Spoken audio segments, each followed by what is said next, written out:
kurang ajar jadi sia anu reka bela secara juga memang kaulah kurang pada perang kiri gamana perang toya gamana kiri gamana perang sabda sari gunung toya gamana perang sabda sari segera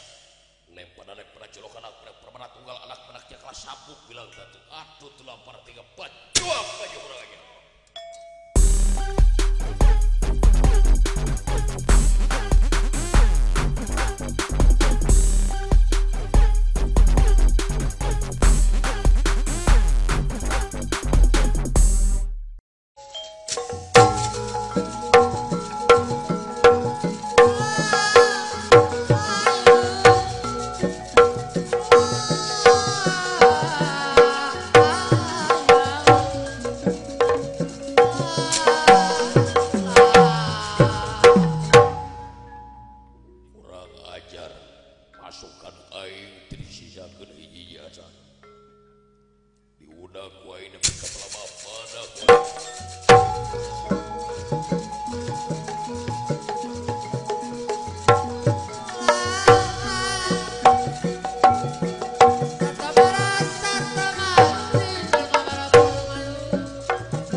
Jadi maksud aja maksud kaulah eta salaku pawongan kaulah anu ngati kadidik di zaman leutik ka kaulah nepi ka ngogleng-ngogleng ngagembleng ka kaulah lamun aya naon kasih asra jingga nganu harti hayang adu harapan jeung kaulah Gatot Kaca hayang oko pegalan pati kaulah kurang ajar jadi sia anu reka bela secara juga memang kaulah kurang pada perang kiri gamana perang toya gamana kiri gamana perang sabda sari gunung toya gamana perang sabda sari segera pada jolokan anak permana tunggal anak anaknya kelas sabuk bilang satu atuh telampar tiga pacuak aja kurang aja.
matinya si Gatot Kaca kurang ajar Gatot Kaca ayeuna wayahna kaula malas pati di podaran wae teu beunang ti hareup ti tukang wae wali sok pagetokeun deui kaula moal rek ngajirit ti prajurit moal ngejati panggalangan moal mundur ti badan tempur sanajan nepi kana bahan mati olah hancur lebur pamarga tulis saya manusia nu bakal datang kieu nu disebutkeun bajuang teh rek dicangkalaku kaula ri budak Gatot Kaca